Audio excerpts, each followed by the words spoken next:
I was really fascinated by what you said about listening, the tone, the timbre, like observing people and their banter, and not writing it all down or recording it, but just listening empathetically. It sounded like.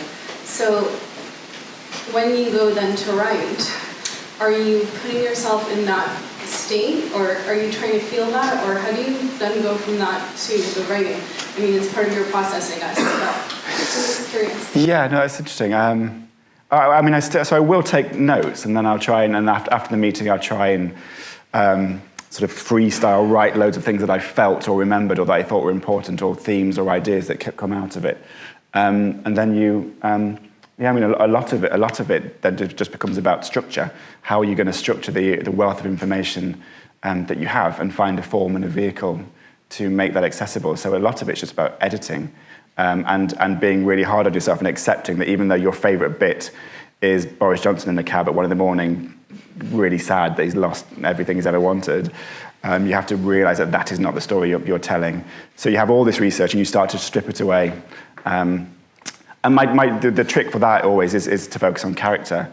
And my trick for that is the playwright who died recently, Stephen Jeffries, said you only have to ask 3 things of your character. And I think this is a helpful exercise for all of us at the moment in this age of impossible lack of empathy.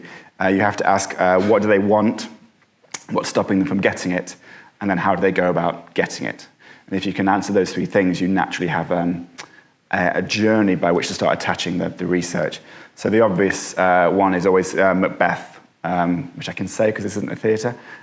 So what does Macbeth want? Is it theatre? Oh, God, no, don't. So now we have to go out and spit and, oh, God. So what does Macbeth want? Interaction, audience interaction. To be king. What's stopping him from being king? He's already a king. Oh, no. So what does he do? Kills the king and then keeps on killing. So suddenly a journey, an arc, a structure emerges just by asking those questions. So I do that with my real-life character. I did that with Dominic Cummings.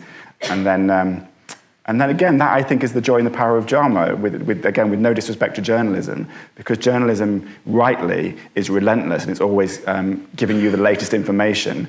The joy of a story is that you get to put something in a frame and put a series of meaningless random events, but ultimately, and give it meaning by simply structuring it.